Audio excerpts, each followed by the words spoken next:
Hello नमस्कार यहाँहरू सबैजनालाई हार्दिक स्वागत गर्न चाहन्छु। यहाँहरू सबैलाई धेरै धेरै सम्झना छ। आज एकदमै सुमधुर स्वरको धनी प्रिय बहिनीसँग मेरो भेटघाट भएको छ र बहिनीको कर्णप्रिय आवाज म तपाईँहरूलाई सुनाउने छु। कालीकोट जिल्ला नरहरिनाथ गाउँपालिका वार्ड नम्बर 5 मा जन्मिनु भएको बहिनी हाल काठमाडौँमा यो गीत सङ्गीतमा सङ्घर्ष गर्दै हुनुहुन्छ र यहाँहरूको साथ सपोर्टको अपेक्षामा हुनुहुन्छ। अत्यन्तै मिठो आवाज छ बहिनीको। बहिनीलाई म स्वागत गर्न चाहन्छु। स्वागत छ बहिनी। धन्यवाद। नमस्कार दाइ। धेरै धेरै धन्यवाद ज्ञापन गर्न चाहन्छु। बहिनीको हामी धेरै कुराकानी भन्दा पनि बहिनीको मिठा मिठा आवाज सुनाउन चाहन्छु र सुन्न चाहन्छौँ र बहिनीको एउटा मिठो आवाज सुनाउनका लागि म हार्दिक अनुरोध गर्न चाहन्छु। तिमी गयौ अर्कैको हुनालाई म अभागी बाँच्या छु रुनलाई पानसमा बत्ती बालेको कसरी हेर्नु खै मन परेको मान्छेलाई अर्कैले सिन्दुर हालेको कसरी हेर्नु खै मन परेको मान्छेलाई अर्कैले सिन्दुर हालेको। आहा, अत्यन्तै मिठो आवाजबाट सुनाउनु भएको छ।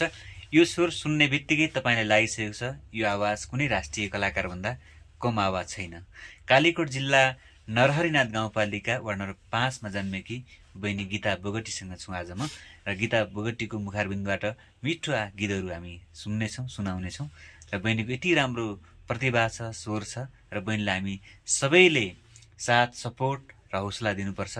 बहिनीलाई सबैले सपोर्ट गर्न लागि पनि म हार्दिक अनुरोध गर्न चाहन्छु भन्दै बहिनीलाई अर्को गीत गाउनका लागि म अनुरोध गर्न चाहन्छु।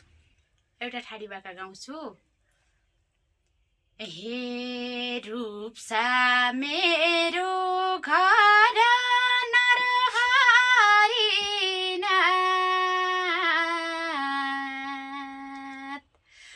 गाउँपालिका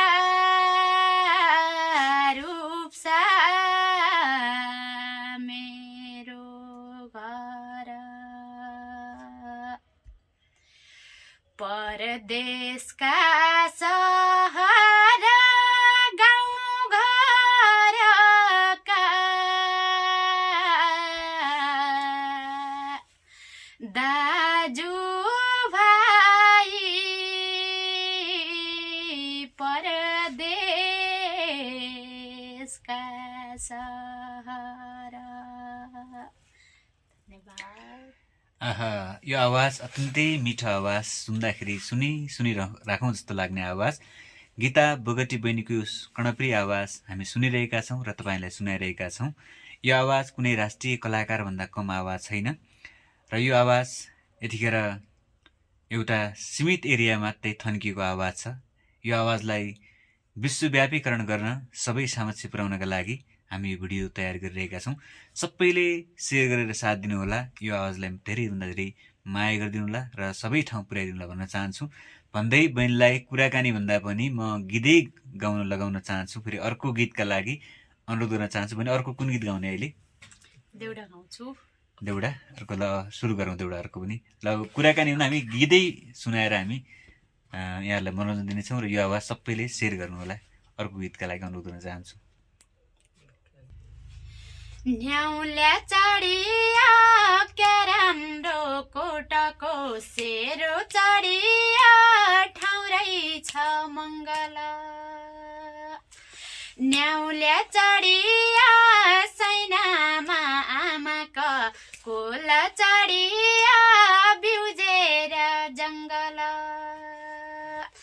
न्याउल्या चढिया सैनामा आमाका कोल चढिया बिउजेर जङ्गल न्याउल्या चढिया लालु राम्रो बर्थला छ चढिया रूपसारिङ पानी न्याउल्या चढिया सयौँ चुली मोमा लिका चढिया कहाँ जाउँ माया मानी न्याउल्या चढिया सयौँ चुली मोमा लिका चढिया कहाँ जाउँ माया मानी। हेर्नुहोस् त यो आवाज उनको कुनै साधना छैन, सङ्गीत क्लास सिकेको छैनन् र उनले सङ्गीत क्लास पनि लगेको छैनन् र उनलेसँग सङ्गीतको त्यति ज्ञान पनि छैन। तर यो मिठास आवाज छ, यो आवाज एकदमै निखारिएको जस्तो आवाज छ। उनीसँग अलिकति सङ्गीत क्लास हुने हो भने यो आवाज कुनै राष्ट्रिय कलाकारभन्दा कम आवाज छैन। यो आवाजलाई सबै ठाउँ पुर्याउनका लागि तपाईँहरूले भिडियोलाई धेरैभन्दा धेरै सेयर गरेर साथ दिनुला भन्न चाहन्छु। सबैले कृपया सेयर गरिदिनुला भन्दै बहिनीलाई अर्को केही गीत गाउनु मन लागेको छ। अनि बहिनीले कस्ता कस्ता दोहोरी देउडा सबै आउँछ नि है? आउँछ सबै। यो पहिला नि गाइछु, देउडा नि गाइछु। अनि पहिलादेखि सानैदेखि यो गाउने? हजुर, सानैदेखि गाउँमा त यताउति गुनगुनाइन्थ्यो, तर काठमाडौँ छिरेपछि चाहिँ लाइभ दोहोरी आइरहेछ। अझै पनि केही सुटिङ हुने कुरो छ। लाइभ दोहोरी कतिवटा गाइयो? लाइभ दोहोरी अहिलेसम्म 2टा चाहिँ भएको छ, अब अरू चाहिँ बाँकी नै छ। गाउन चाहिँ गएको छु। लाइभ दोहोरीमा गाएको भाका सुनाउनु एकछिन ल। काँडा फाली फुल छडौला न्याउले रुँदा बनभरि सहिड्ने बाटै थिए मनका पीडा मनभरि मकान नगरे बाजा न्याउले रुँदा बनभरि घर नघाट कि मनका पीडा मनभरि।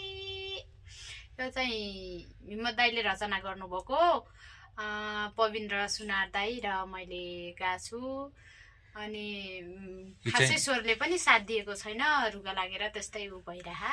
यो लाइभ देउडा गाएको नि? हो, लाइभ देउडा। हजुर। पविन्द्र सुनार र गीता बोगटी बहिनीले स्वरबद्ध गरेको यो कर्णप्रिय आवाजमा स्वरबद्ध गरेको गीत हिक्मत साई युट्युब च्यानलमा छ, तपाईँले हेर्नुहोला भन्न चाहन्छु। बहिनीको आवाज एकदमै मिठो छ, तपाईँले सुनिसक्नु भएको छ। यो सुनेर पनि तपाईँले गेस गरिसक्नु भएको छ कि बहिनीको आवाजमा कति दम छ भन्ने कुरा। र हामी त्यति तयारीको अवस्थामा पनि छैनौँ। हामीले खाली रूपमै भिडियो बनाऊँ, बहिनीको आवाजलाई सुनौँ भनेर मात्र मैले भिडियो बनाउन खोजिरहेको छु। र हाम्रो यो खासै त्यति तयारीका साथ नभए पनि बहिनीले मिठो आवाज सुनाइरहनु भएको छ। यो कर्णप्रिय आवाजलाई हामीले एकदमै अगाडि बढाउनुपर्छ र कालीकोट जिल्ला नरहरिनाथ गाउँपालिकामा यति मिठो आवाज गाउनेमा बहिनी पहिलो हुनुहुन्छ र बहिनीलाई धेरै धेरै धन्यवाद, एकदमै सम्मान गर्न चाहन्छु। र बहिनीलाई मैले हुने सक्ने सबै खाले बहिनीलाई म सपोर्ट गर्नेछु, सहयोग गर्नेछु र यहाँहरूले पनि सेयर गरेर सपोर्ट गरेर साथ दिनुला भन्न चाहन्छु भन्दै अब हामी बहिनीलाई अर्को एउटा अन्तिममा एउटा गीत गाएर हामी बिदा हुनेछौँ। बहिनीलाई एउटा अन्तिममा एउटा गीत गाइदिनु लागि म अनुरोध गर्न चाहन्छु। हे गइजाऊ भने त्यो डाँडा हो अलको छ, नजाऊ भने माया कै झलको छ, कपालु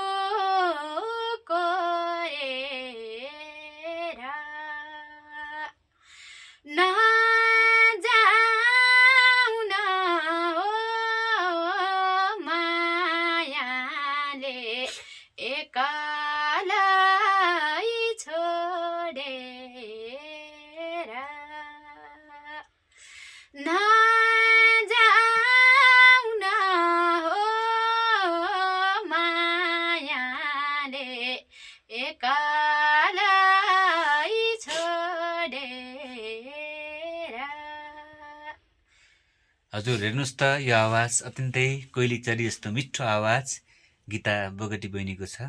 यो स्वर यति मिठो आवाज गाउनुहुन्छ बहिनीले, अत्यन्तै मिठो आवाज छ र बहिनीलाई अन्तिममा केही कुरा आफ्ना भनिदिनका लागि म अनुरोध गर्न चाहन्छु। के भन्न चाहनुहुन्छ बहिनी? फेरि पनि नमस्कार, मेरो नाम गीता बोगट्टी, नरहरनाथ गाउँपालिका वडा नम्बर 5 रूप्सा खलापाडा मेरो घर हो। अहिले चाहिँ काठमाडौँमा बस्दै आइरहेको छु। यो साङ्गीतिक क्षेत्रमा सङ्घर्ष गरिरहेको छु। हजुरहरूले माया र साथ सपोर्ट हौसला दिनुहोला। खासै तयारी त केही पनि थिएन, दाइ यता आउनुभयो अनि यस्तो जम्का भेट भएर दाइसँग अलिकति कुराकानी गर्ने प्रयास गरेकी छु।